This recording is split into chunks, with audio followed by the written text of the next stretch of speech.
Tenemos aquí a Skyler Rueda. Dice: tengo 3 preguntas, tan amable me las podría aclarar. Skyler pregunta: ¿es verdad que en la Biblia dice que los que se suicidan no tienen perdón de Dios?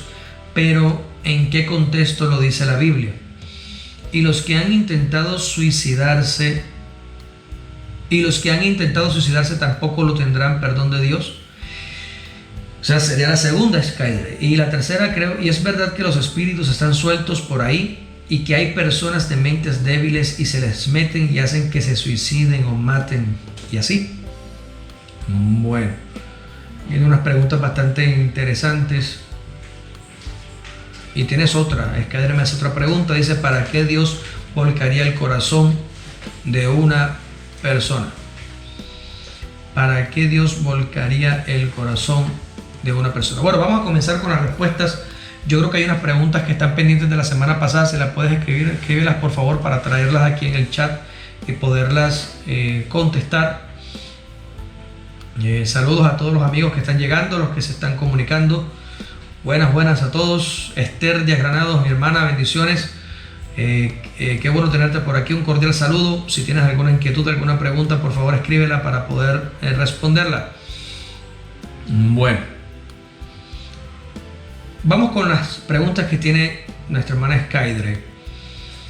La Biblia dice que los que se suicidan no tienen perdón de Dios, pero ¿en qué contexto? Bueno, la Biblia no dice eso. En ninguna parte de la Biblia dice que los que se suicidan no tienen perdón de Dios. De hecho, no hay una sola cosa en la Biblia que Dios no perdone. No aparece. Lo único que aparece referenciado en la Biblia como un pecado imperdonable es la blasfemia contra el Espíritu Santo. Pero eso tiene un contexto que no aplica hoy. Esa blasfemia del Espíritu Santo es el pecado imperdonable. La blasfemia contra el Espíritu Santo. Skyler, el único pecado imperdonable es la blasfemia contra el Espíritu Santo. Pero reitero, ese pecado solamente se hizo patente cuando Jesús estuvo aquí en la tierra y se lo dijo a los fariseos. Tú puedes ver antes de Mateo capítulo 13, Jesús le predicaba a todos y hablaba con todos, hasta que los fariseos dijeron: tú echas a los demonios en el nombre de Belcebú, príncipe de los demonios.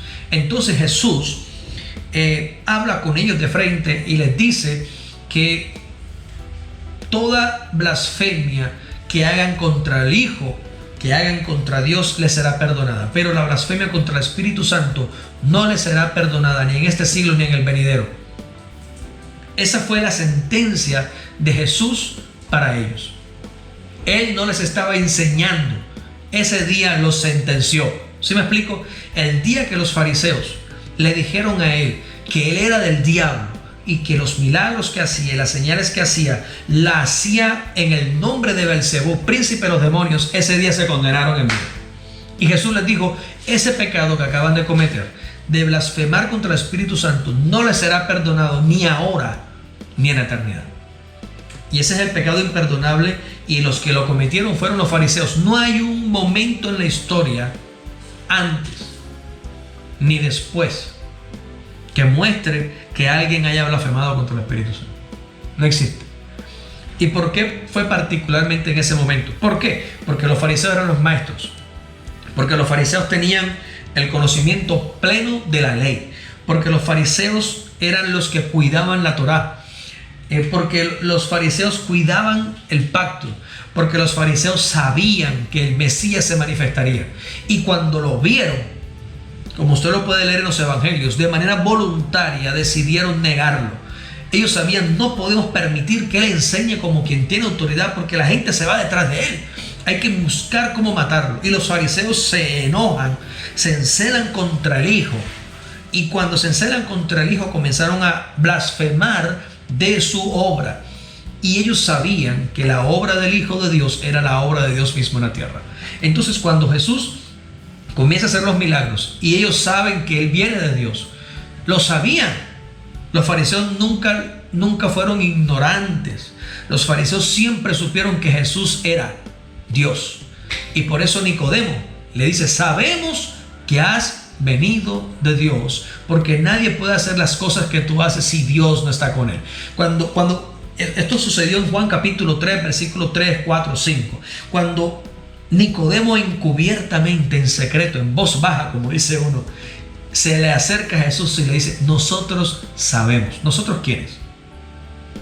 Pues el Sanedrín, los fariseos, todos ellos, incluido Nicodemo, sabían que Jesús era Dios hecho carne, pero voluntariamente lo negaron. Y cuando Jesús comenzó a hacer esta señal de echar fuera demonios, que es una de las señales más portentosas que nunca había sucedido y que solamente Dios tenía el poder de hacer, para que la gente no creyera que Él era el Mesías, aunque ellos ya lo sabían, le dijeron a Jesús en público: tú echas a los demonios y haces las cosas que haces por Belcebú, príncipe de los demonios. Y ese día se sellaron su sentencia eterna. Y Jesús los mira y les dice a los fariseos y les dice a los maestros: este pecado que han cometido contra el Espíritu Santo, han atentado contra el Espíritu de la verdad, ese Espíritu que les ha sostenido, ese ayo que ha sido el Espíritu de la ley, que los ha sostenido hasta este momento. Estoy parafraseando, ¿no? Tratando de explicar al detalle lo que pasó ese día. Ese espíritu que los ha traído hasta aquí, ustedes están blasfemando contra Él.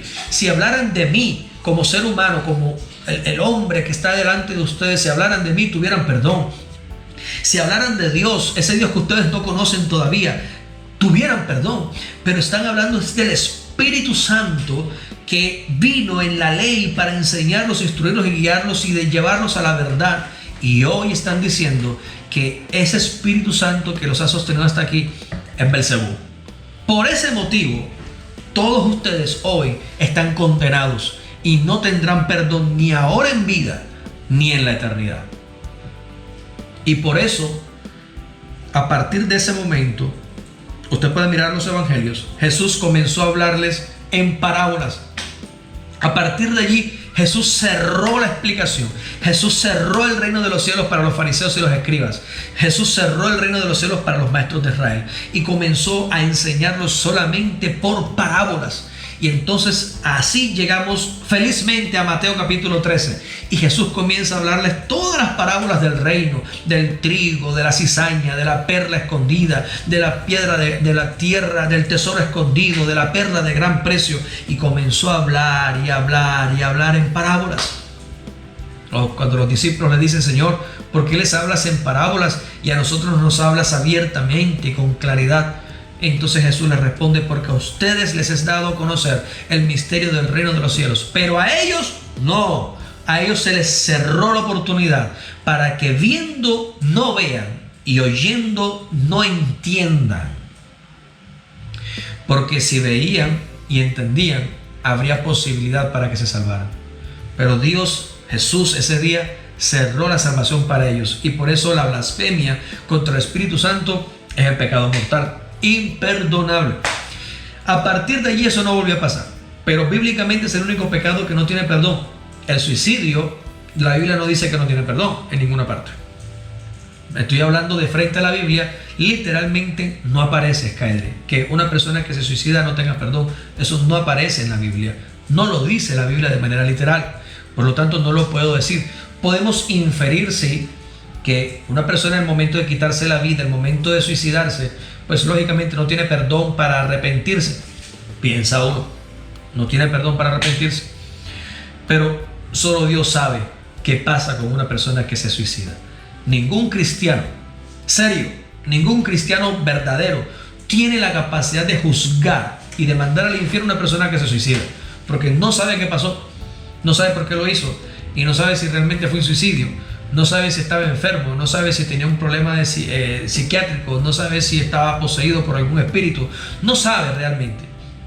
Y lo más inquietante de esto es que no sabe si Dios lo salvó. No sabe, porque la salvación es de Dios. Él le da la salvación a quien Él quiere. Por eso dice la Escritura que Él vino a buscar lo que se había perdido. Y si el que se iba a suicidar estaba perdido y Él lo encontró, pues se lo llevó, punto. Y usted podrá decir: no, pero que la Biblia, no, diga lo que quiera. Pero hasta un milisegundo antes de que el suicidio suceda, y a un milisegundo después de que el suicidio haya sucedido, ni usted ni yo tenemos la capacidad para determinar qué pasa. Solo Dios lo sabe. Ahora, lo que sí bien es cierto, y tengo que aclarar, es que hoy en día el pecado que podemos considerar imperdonable es el de la incredulidad, el rechazar voluntariamente a Cristo. Juan capítulo 3 versículos 17, 18 dice: a los que no creen en su nombre ya han sido juzgados por cuanto no han creído en el nombre del unigénito Hijo de Dios. Entonces, no creer en Jesús es lo que se constituye para mi vida hoy en un pecado de muerte. No creer en Jesús como el Hijo de Dios, esto es, no creer que Jesús es Dios manifestándose como un hombre en semejanza humana. Si yo no creo eso, que es el mismo Dios, entonces yo estoy voluntariamente colocándome la soga del cuello y exponiéndome al juicio eterno. La única forma en la que yo puedo creer en el Señor y ser salvo es viniendo a los pies de Cristo. Si no hago eso, entonces estoy en un pecado que la Biblia dice que me llevará al juicio final. La otra pregunta que haces, Skyler, la otra pregunta que me estás haciendo es que las personas que intentan suicidarse tampoco tienen perdón de Dios. Bueno, si lo intentaron y no lo lograron, bendito sea el Señor. Por lo menos estoy seguro de que no se fue al infierno. El que se trató de suicidar y no quedó vivo, por lo menos te puedo decir que está vivo, y mientras hay vida y esperanza. Y no hay un solo pecado que Jesús no haya pagado en la cruz del Calvario. Así que no importa cuántas veces una persona se haya intentado suicidar, hoy está a tiempo para venir a Cristo, pedirle perdón, arrepentirse, humillarse y buscar el reino de los cielos. Todo aquel que invoque el nombre del Señor, dice la Biblia, será salvo. Otra pregunta que tiene Skyler: ¿es verdad que los espíritus están sueltos por allí y que hay personas débiles de mentes y se le meten estos espíritus y hacen que se suiciden o maten y más? Bueno, sí, hay espíritus, el mundo espiritual es una realidad, la Biblia lo demuestra. Ahí está el caso de aquel hombre endemoniado en Gadara, que estaba poseído por una legión de demonios. Y pues para que tengamos una idea, la legión es un número. Legión es un número, no es un nombre. Legión es un número, así como cuando uno dice docena, decena, centena. Ya usted me entiende, cada uno de estos sustantivos significa un número. Pues legión es un número. El número oscila entre 5.000 y 6.000. El número de una legión del imperio, del ejército de Roma. Así que cuando los demonios le dijeron a Jesús, soy legión, imagínense cuántos demonios habían ahí metidos en ese hombre. Había muchos. Entonces, que una persona sea poseída por demonios o por espíritus que andan en el mundo por ahí deambulando y caminando, sí es real. Eso sí es innegable. Que estos espíritus puedan llevar a la persona a un estado de desesperación y de crisis psíquica o psiquiátrica tan tremendo que los lleven al suicidio, también, eso también es posible. No puedo decir otra cosa porque la Biblia no dice más nada al respecto. Bueno, espero haber respondido, Skyler, tu pregunta. Si hay algo más que te pueda responder, pues estaré por aquí todavía un par de minutos más o unos minutos más tratando de responder las otras preguntas que están llegando. Bueno,